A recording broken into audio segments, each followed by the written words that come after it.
Salut, c'est les baluchons. Salut, c'est les baluchons. Donc voilà, on est en Iran, c'est notre dernier jour, on part demain soir et on est au pied de la tour Azadi. Et voilà, du coup pour notre dernier jour, on voulait vous faire un petit topo sur ce qu'on a vu en Iran et ce qu'on en a pensé.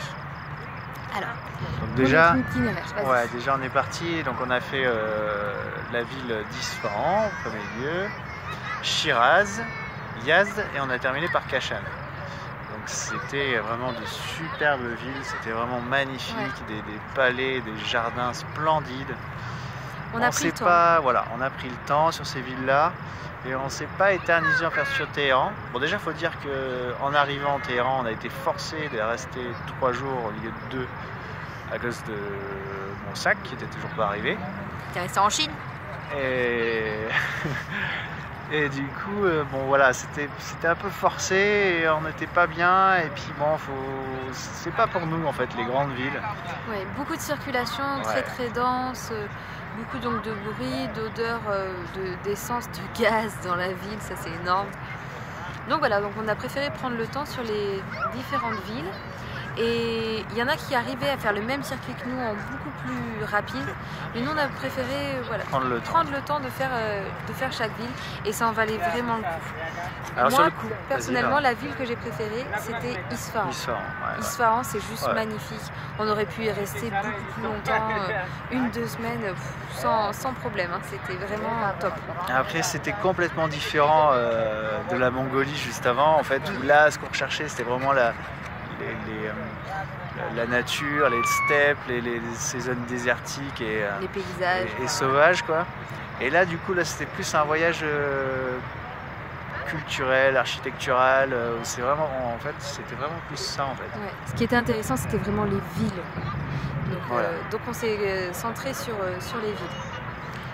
Après, ce qui était génial, c'est on a mangé des très bons plats, ça c'était super. Ils ont plein de fruits, c'est génial, des grenades, des noix. Alors moi, vous savez que j'adore tout ce qui est fruits secs et fruits confits, alors c'était génial. Ils mangent plein de glace aussi, c'est super. Alors qu'en plus quand il fait chaud, c'était cool ça. Voilà, qu'est-ce qui était très bien aussi, les gens sont très gentils. Il y a plein de fois où on vient vous aborder pour savoir comment est-ce qu'on trouve le pays, est-ce que les gens sont gentils, on nous aide facilement pour trouver notre chemin. Ouais. On s'est fait offrir une chicha par un groupe de petites jeunes, on s'est fait offrir des cadeaux, enfin... Les gens sont vraiment très accueillants, ils sont curieux au premier abord, donc ils demandent forcément déjà si ça va et d'où on vient quoi. Ouais. Après il faut faire attention, nous on a été un peu naïfs dans les endroits qui sont très touristiques.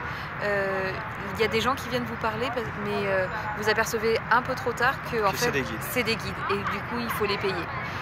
Donc voilà, les gens sont très gentils, sont vraiment d'une très grande hospitalité, mais faire attention dans les endroits très touristiques, il y a quand même des guides. En fait, faut demander directement au début de conversation si ça commence à partir un peu trop sur des détails historiques ou suivant les lieux où on est, quoi, il faut demander en fait, faut oser demander si c'est un guide ou pas. Et puis, un autre truc important qui on a eu un peu de mal au début, mais c'est sur l'argent. Parce qu'ici, c'est compliqué. Ils payent, les billets sont en rial, mais ils parlent en toman. La différence est de 1-0. Et du coup, il faut bien faire gaffe parce que les gens, à bien checker, à vérifier s'ils parlent en toman ou en rial. Donc, ils parlent tous en toman, mais tu payes en rial. C'est ça. Donc en fait, pour donner un exemple, on a un billet avec marqué 100 000. Donc ça, c'est en rial. On va payer, je sais pas, on va dans une boutique, on achète quelque chose qui coûte 10 000 tomans. 10 000 tomans est égal à 100 000 rials. Et lui, du coup, te dit en anglais 10. Donc il te dit 10, il te dit 10. Et du coup, 10 c'est 10 000 tomans. Et donc, du coup, tu vas le payer avec un billet de 100 000 rials. Voilà. Donc alors nous, ils nous le disent en anglais, qu'il faut qu'on traduise en français, qu'on fasse le calcul et le change. C'est les premiers jours, c'était un bordel, on ne comprenait rien du tout. Par contre, il faut vraiment se dire que 100 000 rials, ça vaut à peu près 2 euros. Ouais. Et avec 2 euros, eh ben, tu te fais un resto. Du coup, l'Iran, vraiment pour les petits budgets, c'est pas cher. Bien. On a entendu des personnes qui prenaient l'avion Paris-Téhéran pour 300 euros sans escale. 350 euros sans escale. Donc n'hésitez pas à venir en Iran. Niveau sécurité, n'hésitez pas à venir en Iran aussi. C'est vraiment... je veux dire, il n'y a aucun problème. Le truc qui est chiant pour les nanas en été, c'est le voile et les manches longues. Mais sinon, il n'y a vraiment aucun problème. Non. Donc voilà, on vous recommande vraiment de venir en Iran. Et on sent que les gens ont envie qu'il y ait des touristes qui viennent pour découvrir leur pays. Il y a de plus en plus de touristes qui viennent. Et du coup, d'ailleurs, il y a plein de constructions, il y a plein de rénovations de bâtiments. Donc d'ici 1 ou 2 ans, ici, ça sera juste magnifique. Les constructions seront terminées, les rénovations terminées. Les rénovations de palais, on a visité quelques palais qui étaient de grandes maisons en fait, qui étaient restaurées, qui étaient en restauration, quoi. Et je pense que c'est ça, d'ici quelques petites années, ça va être vraiment très beau, quoi. Ça va être vraiment une expansion. Donc, je pense que c'est peut-être même le moment maintenant, en fait, peut-être, de venir avant que ce soit vraiment très touristique et plus cher. Et les Français, on est les principaux touristes étrangers à venir avec les Allemands à venir en Iran. Autre chose qui est très drôle par rapport aux Français, en Iran, ils ont plein de mots français inclus dans la langue farsi. Par exemple, merci, on dit merci, eux ils disent merci.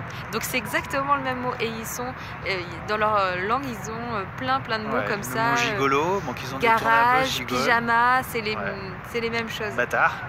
Voilà, ils ont plein de mots, c'est très drôle. Et je sais plus ce que je voulais dire, je pense que c'était... On a fait le tour. Bon enfin voilà, venez en Iran, c'est très beau, nous ça nous a beaucoup plu. Et je pense qu'on reviendra une prochaine fois, peut-être en hiver, pour voir la différence, parce qu'il neige aussi, ils ont des stations de ski. Donc voilà. L'hiver ça va être très beau. On vous fait des bisous. On vous fait de gros bisous. On part demain. Salut. Pour le Vietnam. Bisous.